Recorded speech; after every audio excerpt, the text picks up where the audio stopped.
two-piece flame maple. Man, I wish I could get better images of this. The camera didn't do it. The video is not doing well. It just can't pick up all the flame in this thing. And it almost looks like, as you're straight on, like it's a three-piece solid here, but we've got, you know, sapwood there in the middle, so, or on the edge. I can't remember which one's sapwood, if it's the dark or the light. I think the light is. So sapwood in the middle and then darker on the edge. So, but flame maple two-piece body, master grade flame maple neck. On the front there's a little bit of flame on the fretboard, not a whole lot. As you can tell, it's a slightly modified Telecaster body, which fits both in a Strat and a Telecaster case. I prefer this style because, you know what, it fits in everything. Don't have to worry about it.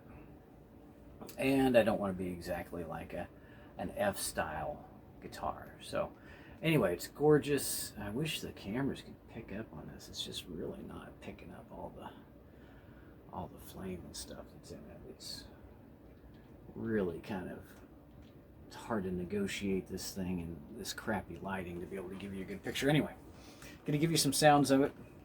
Again, two-piece flame maple body, master grade 5A flame maple neck, standard vintage style bridge, three-way switch, 250K pots, black 3-ply pickguard, let's say with Jocelyn or whatever they are, medium tall frets, string tree vintage style ping tuners, heavy duty strap buttons because you're going to need it on, and this guitar weighs in at 8.8 pounds 10 ounces. It's as heavy as your standard Les Paul, an old one. So it's a solid chunk of wood. Now everybody's like, oh, solid maple's too bright. I put a 0.047 cap in it. It's got brass saddles. To me, it's no brighter than anything else, any of my other Teles. I've got one with steel saddles that's bright, and it's a dark wood, right? So anyway, sounds just fine. I put a 0.047 in it just to quell anybody's anxieties about it being too sharp. Actually, the original old school Teles came out with 0.047s in them anyway. So, not the orange drop cap 0.022 like everybody screams about. Anyway, gonna give you some sounds, let you hear it. Nuts cut properly, rolled fingerboard. Everything's good. Oh, I might have missed one fret down there. I'll have to get that here in a little bit. It looks like the 21st fret, so it's a 22-inch fret. I have to pick the string heights. It's pretty low action. Pickups are set pretty low. I don't have them very high. In fact, you can barely even see the bridge pickup there. But anyway, plenty hot. When I say hot, I'd say it's, I think this is 7.86. Neck pickup is both scatter wound, vintage style wiring, you know, all that. Scatter wound. I'm trying to think what I was even going to say. Anyway, yeah, there's plenty of pickup height left. Oh, yeah, what I was going to say was standard neck pockets are 6.25 or 0.0625 or 75, depending on how you want to look at it. That's generally the depth of the cut, which is basically almost like 5/8 from the top of the body to the neck cavity, right? I've started making mine, instead of 0.025, I start making mine, or I'm sorry, instead of 0.625, I'm making mine 0.64. Now that's only a difference of about 2 millimeters. But that 2 millimeters makes a huge difference on how high your saddles have to be. Not the intonation, but with the action. Oh man, does it make a difference. 2 millimeters, guys. Yeah, vintage, back in the 50s, these things were like playing small cellos. I mean, the string height was so huge, and a lot of people prefer a little lower string height, or at least mid. You can still get higher, you know, action if you want. But that 2 millimeters of a depth cut on the neck cavity Makes a huge difference. I'm doing it on all my teles now, and it seems to have really worked out every single time. Works out better than actually the original specs. So something else to keep in mind. Anyway, going to give you some sounds real quick. We're going to do the neck pickup. About probably halfway up. This has 8s on it, or no, 7s. I cut the nut for 8 or 9. You can put 10s on it, it's still fine. But I put 7s on it because I ran out of 8s. So there's a little bit of so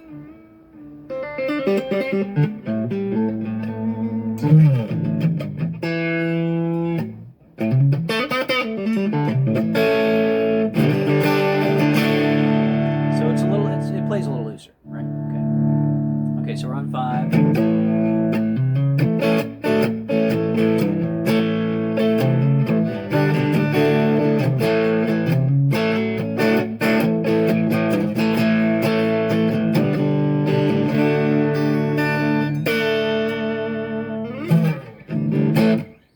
Position.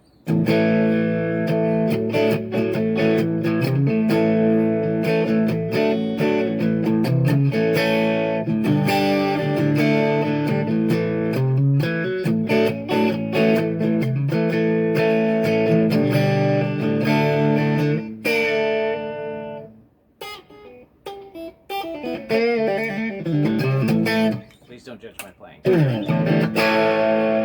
Still only halfway up on the volume control. Bridge pickup.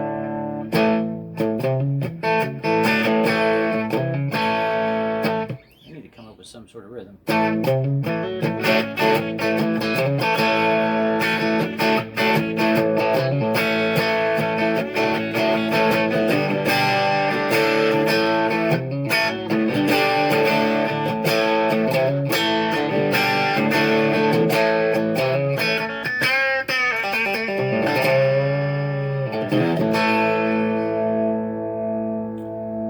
Back to the bridge all the way up.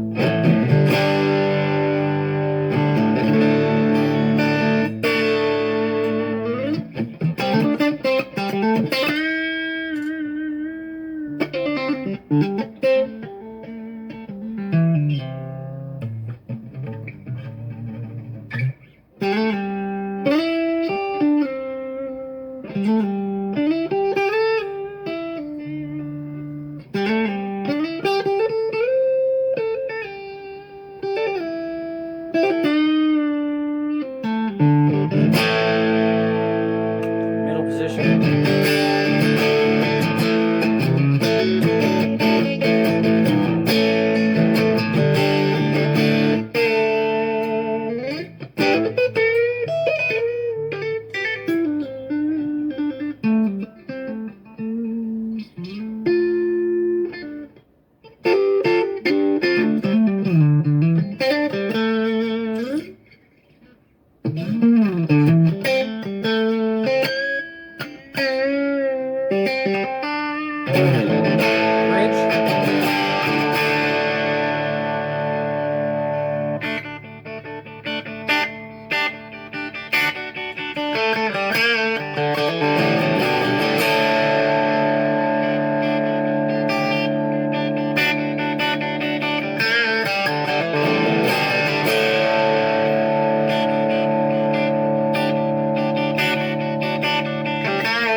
Sounds good to me. You got to pick it up. Oh, but if you don't want this one I think I'm posting for like 900, I think. But if you don't want this one and you want to hold out for a tobacco burst, it's not as thick, it's not as heavy. It's going to be probably around 6 or 7.42, 7.6 pounds, something like that. And it's going to be a tobacco burst, flame maple top, poplar back and sides. AAA master grade flame maple neck. It's sick, but so is this. You want an original butterscotch, vintage, vintage nitrocellulose over the whole thing. It'll chip, it'll crack, you can relic it, you can polish it, make it prettier. You can do whatever you want. Anyway, pick it up if you want it. Doesn't have a case. Eventually I'll start putting cases together and relabeling, reshaping headstock, stuff like that, creating my own brand. So you better get them while you can at this price, because it's going to change over time. Got some beautiful spalted maple as well that I'm going to do some tops on. Just gorgeous guitars. So anyway, pick one up, have one of your own. To my daughter, I love you very much. To the rest of you, I love you too. God bless, take care, and have fun. Bye.